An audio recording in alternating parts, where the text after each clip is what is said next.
এক পথকুকুরকে বিষ খাইয়ে মারার অভিযোগ উঠল কৃষ্ণগঞ্জ থানার মাঝদিয়াতে। কয়েকদিন আগে এই পথকুকুরটিকে খাদ্যের সঙ্গে বিষ মিশিয়ে এক ব্যক্তি তাকে মেরে ফেলে বলে অভিযোগ।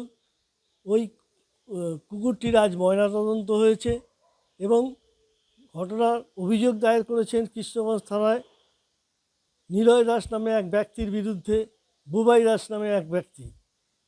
এবং কৃষ্ণগঞ্জ থানার পুলিশ ময়নাতদন্তের রিপোর্ট প্রাথমিকভাবে বিষক্রিয়া জানতে পেরেছে। ঘটনার তদন্ত শুরু করেছে কৃষ্ণগঞ্জ থানার পুলিশ। কুকুরকে বিষ খাওয়ানো নিয়ে অভিযোগ আমি করেছি। স্পেসিফিক আমি এই পথকুকুরটি দীর্ঘ আপনার অনেক কদিন ভুগছিল। গত 1 তারিখে আমি এটা জিডি করি। পথকুকুরটাকে চিকেনের মধ্যে দিয়ে বিষ খাওয়ানো হয় এবং তার স্লো পয়জনে ঘাস মরা না পচে যায়, আমি অতটা জানি না। ওইটাই আপনার হচ্ছে তার রিয়্যাক্ট হচ্ছে। কুকুরটা গতকালকে সকালবেলা 8:25 মারা যায় এবং এখন পোস্টমর্টম হচ্ছে।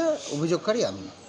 কারণে অভিযোগ করেছেন? নিলয় দাস, বাবা লেট কেষ্ট দাস, মাঝদিয়া মিরগড়ি পাড়া। আচ্ছা, এখন কি হচ্ছে? পোস্টমর্টম এখন পোস্টমর্টম হচ্ছে। পোস্টমর্টম হয়ে বডি আমার হাতে দেবে। তো হঠাৎ আপনি শিওর উনি খাইয়েছেন অভিযোগ করে? হ্যাঁ, অবশ্যই উনি খাইয়েছে। আমার স্টেটমেন্ট আই উইটনেস রয়েছে। হ্যাঁ, সব 5 জন আই উইটনেস রয়েছে এবং আমিও আছি। আই উইটনেস না হলে আমি কেন কমপ্লেন লজ করব? অভিযোগের কারণটা? অভিযোগের কারণ স্ট্রিট ডগ। আমার কাছে পশু মানে মানুষের সমাতুল্য, ওই জন্যই অভিযোগটা করা। আপনার নাম? আমার নাম বুবাই পাড়া, মাঝদিয়া।